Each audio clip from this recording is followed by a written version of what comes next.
Hello everyone, Sandeep ഫ്രാഡി here. So Empuraan, മലയാളത്തിന്റെ സ്വന്തം മോഹൻലാലിന്റെ എമ്പുരാൻ കണ്ടിട്ട് 10-20 മിനിറ്റ് ആയിട്ടുള്ള വെളുപ്പിന് എണ്ണിട്ട് പോയതാണ്. അപ്പൊ അതിന്റെ ഒരു ഫീഡ്ബാക്ക്, ഒരു എക്സ്പീരിയൻസ് ഷെയർ ചെയ്യാൻ വേണ്ടിയിട്ടാണ്. സ്പോയിലർ ഉണ്ടാവും, ദയവായിട്ട് സിനിമ കാണാൻ താല്പര്യമുള്ളവരെ കണ്ടിട്ട് ഇത് കാണുക. നമ്മുടെ യൂട്യൂബിൽ ഒരു ഫസ്റ്റ് റിവ്യൂസ് ആയിരിക്കും ഇത് എമ്പുരാന്റെ. പടം എങ്ങനെ ഉണ്ടായിരുന്നു ചോദിച്ചു കഴിഞ്ഞാൽ, പടം സൂപ്പർ പടമാണ്. പക്ഷെ മിക്സഡ് റിവ്യൂ വരാനായിട്ടുള്ള എല്ലാ ചാൻസുകളും ഉണ്ട്. പടം ഗംഭീര മേക്കിംഗ് ആണ്, ഒരു രക്ഷയില്ലാത്ത മേക്കിംഗ് ആണ്. ആദ്യത്തെ ഒരു 10 മിനിറ്റ് കണ്ടു കഴിഞ്ഞാൽ നമുക്കൊരു ഹിന്ദി സിനിമയായിട്ട് ഫീൽ ചെയ്യും. അടുത്തൊരു 20 മിനിറ്റ് കണ്ടു കഴിഞ്ഞാൽ ഇതൊരു ഹോളിവുഡ് സിനിമയാണെന്ന് ഫീൽ ചെയ്യും.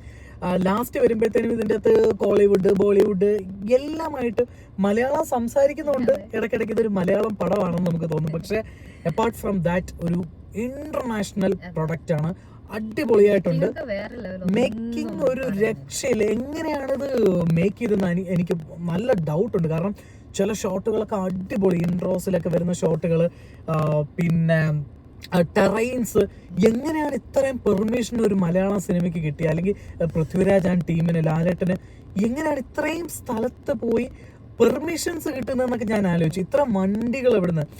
ഫേസ്ബുക്കിൽ ഇവരങ്ങോട്ടും ഇങ്ങോട്ടും ഒക്കെ അണ്ണ ഹെലികോപ്റ്ററൊക്കെ വേണമെന്നൊക്കെ പറയുമ്പോഴത്തേനും നമ്മളുടെയൊക്കെ മൈൻഡിൽ വരുന്നത് ഒന്നെങ്കിൽ ഒരു യൂസഫ് അലി സാറിൻ്റെ ഒരു ഹെലികോപ്റ്റർ, അല്ലെങ്കിൽ റാവിസിൻ്റെ രവിപിള്ള അദ്ദേഹത്തിൻ്റെ ഒരു ഹെലികോപ്റ്റർ, ഇതൊക്കെയാണ് നമ്മൾ പ്രതീക്ഷ. പക്ഷെ ഈ ഹെലികോപ്റ്ററൊക്കെ എവിടുന്നാണ് കിട്ടിയത്? ഉണ്ടാക്കിയെടുത്തതാണോ, വാടകയ്ക്ക് എടുത്തതാണോ?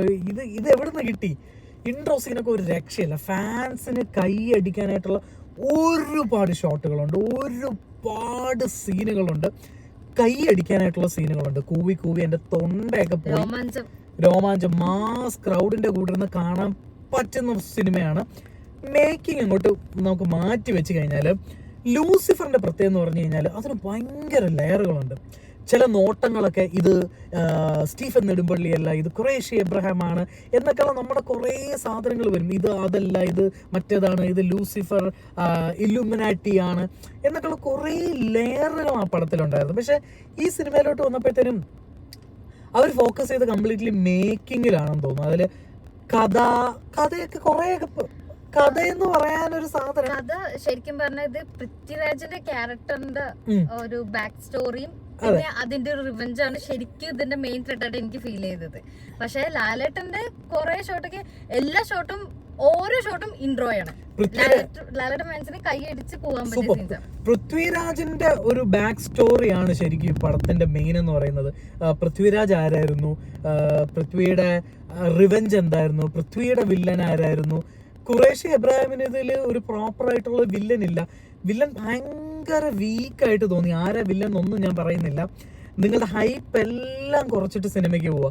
കുറേ യൂട്യൂബിലും ഒക്കെ കുറേ ഡീകോഡിങ്ങുകളുണ്ടല്ലോ, ഡ്രാഗൺ ആര്, മറ്റേതാര് എന്നൊക്കെ ഉള്ളത്. അതൊക്കെ മാറ്റി വെക്കുന്നത്. ഡ്രാഗൺ എന്നൊക്കെ പറയുന്നത് നിങ്ങൾ ചിലപ്പോൾ ചിരിച്ചു പോകും, എന്താണ് സംഭവം എന്നൊക്കെ. അത് ഞാൻ എന്തായാലും റിവീൽ ചെയ്യുന്നില്ല. പലർക്കും അറിയില്ല. ഒന്നും പറയണ്ട, അതെന്താണ് സംഭവം എന്ന്. അതുകൊണ്ട് ഈ ഡ്രാഗനുള്ള ഹൈപ്പ് നിങ്ങൾ എടുത്ത് കളയുക. കാരണം ഡ്രാഗനെ നോക്കിക്കൊണ്ടിരുന്നു കഴിഞ്ഞാൽ നിങ്ങൾ ചിലപ്പോൾ ചമ്മിപ്പോവും. അതുകൊണ്ട് മേക്കിംഗ് അടിപൊളിയായിരുന്നു, സ്റ്റോറി ലൈൻസ് ഓക്കെ ആയിരുന്നു. പിന്നെ ടൊവിനോയ്ക്ക് കുറച്ചുകൂടെ റോളുണ്ട്, മഞ്ജു വാര്യരുടെ കുറെ അടിപൊളി സീനുണ്ട്. പക്ഷെ പ്രതീക്ഷിക്കാത്ത കുറെ ക്യാരക്ടേഴ്സും മറ്റു കാര്യങ്ങളും ഒക്കെ. പിന്നെ സാധാരണക്കാരന് ഈ പടം മനസ്സിലാവുമെന്ന് ചോദിച്ചു കഴിഞ്ഞാൽ സംശയമാണ്. കാരണം എൻ്റെ തൊട്ടപ്പുറത്തും ഇപ്പുറത്തും ഒക്കെ സാധാരണ ആൾക്കാരാണ് തിയേറ്ററിൽ ഇരുന്നത്. മുണ്ടൊക്കെ ഉടുത്ത് വന്ന, ജോലിക്കൊക്കെ പോകുന്ന, ലൈക്ക് ഒരു കൂലിപ്പണിയൊക്കെ ചെയ്യുന്ന പോലത്തെ ആൾക്കാരായിരുന്നു, സാധാ ആൾക്കാരായിരുന്നു നമ്മളുടെ കൂടെ ഇരുന്നത്. പക്ഷെ അവർക്കൊന്നും മനസ്സിലാവാത്ത പോലെ അവരുടെ മുഖത്തോട്ട് നോക്കിയപ്പോൾ എനിക്ക് ഫീൽ ചെയ്തു, ഇത് എന്താണ് ഈ കാണിക്കുന്നത്. ഒന്നാമത്തെ കാര്യം ലാംഗ്വേജ്, ഹിന്ദി, ഇംഗ്ലീഷ്, ഫ്രാൻസ്, ഇതൊക്കെ പറയുന്നുണ്ട്. പക്ഷെ അത് ഓഡിയൻസിലേക്ക് കമ്മ്യൂണിക്കേറ്റ് ആവുന്നുണ്ടോ ഇല്ലയെന്ന്. ചില ലാംഗ്വേജ് ഒക്കെ ഞാൻ പോലും ഈ സബ് ടൈറ്റിൽ നോക്കിക്കൊണ്ടാണ് ഇരുന്നത്. അപ്പം ലാംഗ്വേജിന്റെ ഒരു പ്രശ്നം ഇതിൻ്റെ അകത്തുണ്ടോ എന്ന് ചോദിച്ചു കഴിഞ്ഞാൽ ഉണ്ട് എന്ന് തന്നെ പറയാം. അപ്പം അത് കഥയെ കുറേയൊക്കെ ബാധിക്കും. പിന്നെ മുരളി ഗോപിയെ ഞാൻ ഇതിൻ്റെ അകത്ത് മിസ് ചെയ്തു. ലൂസിഫറിൽ ഞാൻ ഇപ്പോഴും പറയുന്നത്, ലൂസിഫറിലെ ഒരു മെയിൻ ഹീറോ എന്ന് പറയുന്നത് സ്ക്രിപ്റ്റ്, അതിൻ്റെ മുരളി ഗോപി, അതിലൊരു ഡയലോഗുകളുണ്ടല്ലോ, 5 ഡയലോഗ്സുകൾ, എൻ്റെ തന്തയല്ല നിന്റെ തന്ത എന്നൊക്കെ പറയുന്ന, മയിൽവാഹനത്തിൻ്റെ സീനുകൾ, അങ്ങനത്തെ കുറച്ച് ക്ലാസിക് സാധനങ്ങൾ എവിടെയൊക്കെയോ മിസ്സായിട്ടുണ്ടോ എന്നൊരു സംശയം. കാരണം അങ്ങനത്തെ ഡയലോഗ്സുകളൊന്നുമല്ല. പക്ഷെ കൈ അടിക്കാനുണ്ട്, കൈയടിക്കാനുള്ള ഒരുപാട് സാധനം. ലൂസിഫർ നമ്മുടെ പാർട്ട് 1 ഇടയ്ക്കിടയ്ക്ക് ഇതിൻ്റെ അകത്ത് റീകോൾ ചെയ്യുന്നുണ്ട്. സോ എന്റെ തന്തയല്ല നിന്റെ തന്ത എന്നൊക്കെ പറയുന്ന പോലത്തെ 1-2 സാധനങ്ങൾ പറഞ്ഞു വെക്കും, പക്ഷെ നമുക്കത് റീകോൾ ആവും.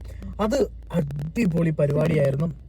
Making voice is so good എന്ന് പറഞ്ഞാൽ ഹോളിവുഡ് ലെവലിലുള്ള ക്വാളിറ്റി. ഇതിലെ മലയാളം സീനുകളെല്ലാം കട്ട് ചെയ്ത് കളഞ്ഞു കഴിഞ്ഞാൽ ഇതൊരു പക്ക ഹോളിവുഡ് സിനിമയാണ്. കാരണം അഭിനയിച്ചിരിക്കുന്ന ആക്ടേഴ്സുകൾ നിങ്ങൾ കണ്ടിട്ടുള്ളതായിരിക്കും, ക്യാരക്ടർ പോസ്റ്റേഴ്സ് അതെല്ലാം ഹോളിവുഡ് ആയിട്ടുള്ള ആൾക്കാരാണ്, എബ്രോഡുള്ള ആൾക്കാരാണ്.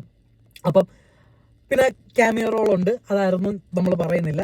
ക്ലൈമാക്സിൽ ഒരു ക്യാമിയോ റോളും മറ്റു കാര്യങ്ങളുണ്ട്. ആ സീനൊക്കെ എടുത്ത് വെച്ചാൽ ഗംഭീര ഒരു അടിപൊളി ഫൈറ്റ് സീനുണ്ട്. നമ്മള് ലൂസിഫർ 1 കടവുള്ള പോലെ ആ ടിംബറിൽ വെച്ച് നടക്കുന്ന പോലത്തെ ഒരു അടിപൊളി ഒരു നൈറ്റ് ഫൈറ്റ് സീനുണ്ട്. അത് super super super super super super. അപ്പം ചില സാധനങ്ങളൊക്കെ പറയുന്നില്ല. അതെ, അതിൽ കുറെ കാര്യങ്ങൾ. അപ്പം പടം മൊത്തത്തിൽ ഇങ്ങനെയാണ്. നമുക്കൊരു മിക്സഡ് ആയിട്ടുള്ള റിവ്യൂസുകൾ പ്രതീക്ഷിക്കാം. സാധാരണക്കാരന് മനസ്സിലാകുമെന്ന് ചോദിച്ചു കഴിഞ്ഞാൽ കുറച്ച് ബുദ്ധിമുട്ടാണ്. പിന്നെ കഥ ഒരല്പം വീക്കായിരുന്നു. നമുക്ക് എവിടെയൊക്കെയോ നമുക്ക് സല്ലൂബായിയുടെ കുറെ സീനുകളും മറ്റു കാര്യങ്ങളൊക്കെ ഇതിൻ്റെ അകത്ത് ഓർമ്മ വരും. കുറെ ജില്ല, നമ്മുടെ വിജയ് ജില്ല ഒക്കെ ഉണ്ടല്ലോ, അപ്പൊ അതുപോലത്തെ കുറെ സാധനങ്ങൾ, കുറച്ച് ഹിന്ദി മിക്സുകൾ, കുറച്ച് ഹിന്ദി മസാലകളൊക്കെ കണ്ടിട്ട് എടുത്തൊരു ഫീലൊക്കെ ഉണ്ട്. പിന്നെ കഥയൊക്കെ പ്രഡിക്റ്റബിൾ ആണ്. അതിൻ്റെ അകത്ത് പ്രത്യേകിച്ച് ട്വിസ്റ്റുകളായിട്ട് ഒന്നുമില്ല. നമ്മൾ പ്രതീക്ഷിക്കും ഫസ്റ്റ് സീനിൽ തന്നെ ഒരുവിധം പേർക്ക് മനസ്സിലാവും ഇത് ഇതിന്റെ ക്യാരക്ടറിന്റെ ഒരു ഫ്ലാഷ് ബാക്ക് ആണ് മനസ്സിലാവും. പിന്നെ വില്ലൻ ആരാണ് നമുക്ക് തുടക്കത്തിലേ മനസ്സിലാവും. നെഗറ്റീവ് ചെയ്ത് വരുന്ന ഒരാളാണ്, അയാളെ കൊല്ലും. നമുക്കെല്ലാം അറിയാം, നമുക്കെല്ലാം പ്രഡിക്റ്റബിൾ ആണ്. അതിൻ്റെ അകത്ത് പ്രത്യേകിച്ച് ട്വിസ്റ്റ് എന്ന് പറയുന്ന സാധനങ്ങളൊന്നുമില്ല. എല്ലാം എൻഡ് ടു എൻഡ് പ്രഡിക്റ്റബിൾ ആയിരുന്നു അല്ലെ. ഫസ്റ്റ് ഹാഫ് ഇച്ചിരി ലാഗ് അടിച്ച് ഞാൻ വിചാരിച്ചു പടം അയ്യോ പോവെന്ന്. പക്ഷെ സെക്കൻഡ് ഹാഫിന്റെ ഓപ്പണിംഗ് തന്നെ ഗംഭീരമായിട്ട് പടം അടിച്ചു കയറിയിട്ടുണ്ട്. എന്തായാലും കൊള്ളാം, ഒരു ട്രീറ്റ് ആണ്. ഒരു തിയേറ്ററിൽ പോയി ഫാൻസിന് അതെ തിയേറ്ററിൽ പോയി കാണാനുള്ള സാധനം ഉണ്ട്. ആ മേക്കിംഗ് ക്വാളിറ്റി ഫാനായിട്ടുള്ളവർക്ക് കുറച്ചുകൂടെ അടിപൊളിയായിരിക്കും. കൈയടിക്കാനും ഓരോ സ്ലോ മോഷൻ ഷോട്ടുകളൊക്കെ ഗംഭീരമായിരിക്കും. പക്ഷെ കഥ അന്വേഷിച്ച് പോകുന്നവർ, കാരണം അറിയാലോ ലൂസിഫർ നമ്മൾ കഥയിൽ ഭയങ്കരമായിട്ട് നമ്മൾ കുറേ കാര്യങ്ങൾ കഥ കഥ കഥ കഥ കഥ ആ കഥ ഇങ്ങനെ ഈ കഥ ഇങ്ങനെ എന്നൊക്കെയുള്ള കുറേ കാര്യങ്ങളുണ്ടായിരുന്നു. പിന്നെ ഞാൻ ഖുറേഷി എബ്രഹാമിനെ കുറിച്ച് ഞാൻ ഏറ്റവും കൂടുതൽ ആഗ്രഹിച്ചത് ഖുറേഷി എബ്രഹാമിന്റെ ബിസിനസ്സുകൾ എന്തൊക്കെയാണ്, അവർ ഡീൽ ചെയ്യുന്ന കാര്യങ്ങൾ എന്തൊക്കെയാണ്, അവരുടെ ഒരു നെറ്റ്വർക്ക് എങ്ങനെയാണ് എന്നൊക്കെയുള്ള കുറേ കാര്യങ്ങൾ എൻ്റെ മൈൻഡിലുണ്ടായിരുന്നു. ലൈക്ക് പുഷ്പയെ പോലെ എന്തെങ്കിലും ഒരു വലിയ കാർട്ടിൽസുകളാണോ, ഡ്രഗ് കാർട്ടിൽസ് എന്നൊക്കെ പറയുന്നുണ്ട്. എന്താണ് ഇവരുടെ പരിപാടി എന്ന് കാണിക്കുന്നില്ല. ഇവർ എല്ലാവരും രക്ഷിക്കാൻ വരുന്നുണ്ട്, രക്ഷ എല്ലാവരും രക്ഷിക്കുന്നുണ്ട്. രക്ഷകനായി പോയി. പുള്ളിക്കാരൻ്റെ വേൾഡ് കുറച്ചുകൂടെ ഒരു അടിപൊളിയാക്കായിരുന്നു എന്നെനിക്ക് തോന്നി. ഇപ്പോൾ അയൺമാൻ ഒക്കെ ആണെങ്കിൽ പുള്ളി അങ്ങനെ ആയി, അതിൻ്റെ സിറ്റുവേഷൻസ്, അത് ഓരോ ഉണ്ടാക്കുന്ന രീതി, അങ്ങനെ കുറേ കാര്യങ്ങൾ അയൺമാൻസിലൊക്കെ വരുമല്ലോ. അപ്പോൾ ഞാൻ വിചാരിച്ചു എബ്രഹാം ഖുറൈഷിയുടെ ഒരു വലിയ നെറ്റ്വർക്ക്, അതിലെ ബിസിനസ്സുകൾ, മറ്റു കാര്യങ്ങൾ. ഇതിലെന്താ പുള്ളിക്ക് ബിസിനസ്? ബിസിനസ് കാണിക്കുന്നില്ല, ഒരു ഡീല് നടത്തുന്ന കാണുന്നില്ല. ഇപ്പൊ പുഷ്പയിലൊക്കെ ആണെങ്കിൽ 2000 കോടി ചന്ദനം മരങ്ങൾ, അപ്പൊ 2000 കോടി എങ്ങനെ എത്തിക്കുന്നു, അങ്ങനത്തെ കുറെ കാര്യങ്ങളുണ്ടല്ലോ. അത് പോകുന്ന ട്രാക്കുകൾ, ഭയങ്കര ഹിഡൻ ആയിട്ടുള്ള സീക്രട്ട് ആയിട്ടുള്ള ട്രാക്കുകൾ, അങ്ങനത്തെ കുറെ കാര്യങ്ങളുണ്ടല്ലോ. പക്ഷെ ഇതിൻ്റെ അകത്ത് എബ്രഹാം ഖുറൈഷിയുടെ ഒന്നും കാണിക്കുന്നില്ല. തേർഡ് കാണിക്കുന്നുണ്ട്. ലാലേട്ടന്റെ പാസ്റ്റായിട്ടുള്ള എങ്ങനെ ആ ഒരു ഇതായി എന്നുള്ളതാണ് കാണിക്കുന്നത്. KGF ലെവൽ എത്തിയില്ല. ടു ബി ഫ്രാങ്ക്, ക്വാളിറ്റി സൂപ്പറാണ്. നമുക്ക് അഭിമാനിക്കാനുള്ള സംഭവങ്ങളെല്ലാം ഉണ്ട്. ക്വാളിറ്റി ഈ പടം ഒരിക്കലും ആർക്ക് റീമേക്ക് ചെയ്യാനും പറ്റത്തില്ല, കാരണം അത്ര കിടിലുമായിട്ട് ചെയ്തിട്ടുണ്ട്. പക്ഷേ കഥ കുറേ ലാഗ് ഉണ്ട്. നിങ്ങൾ ഫസ്റ്റ് ഹാഫ് ചിലപ്പോൾ ഇച്ചിരി മടിച്ചു പോകും. പിന്നെ കാണാം. It's a nice treat to fans. It's beautiful. So thank you. എന്തായാലും എല്ലാവരും ഒന്ന് കണ്ടു നോക്കും, നിങ്ങളൊന്ന് എക്സ്പീരിയൻസ് ചെയ്യും. കൈയടിക്കാനും കൂവാനും താല്പര്യമുള്ളവർക്ക് ധൈര്യമായിട്ട് എമ്പുരാൻ കാണാം.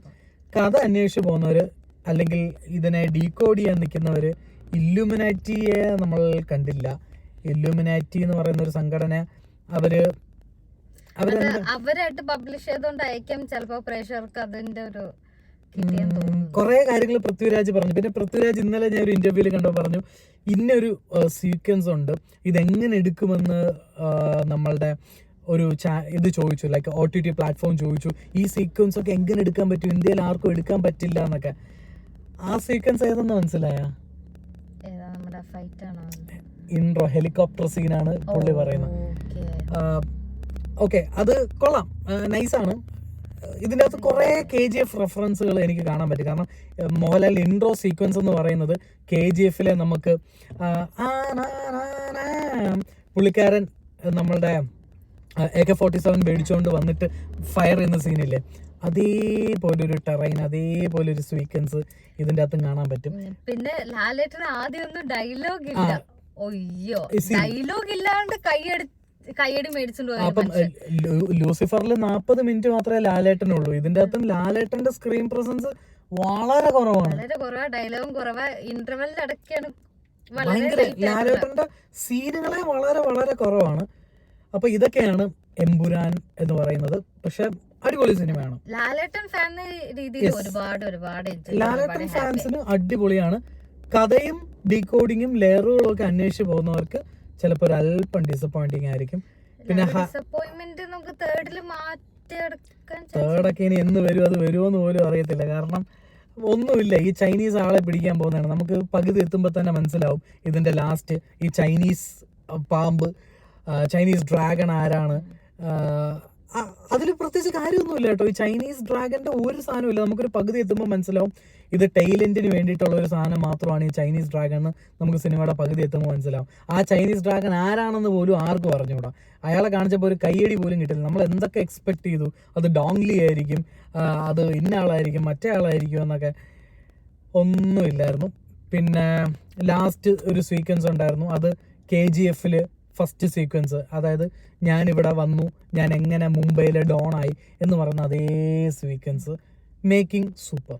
സോ ഇതൊക്കെയാണ് എമ്പുരാൻ. ഞാൻ നാളെയും കൂടെ ടിക്കറ്റ് എടുത്ത് വെച്ചിട്ടുണ്ട്.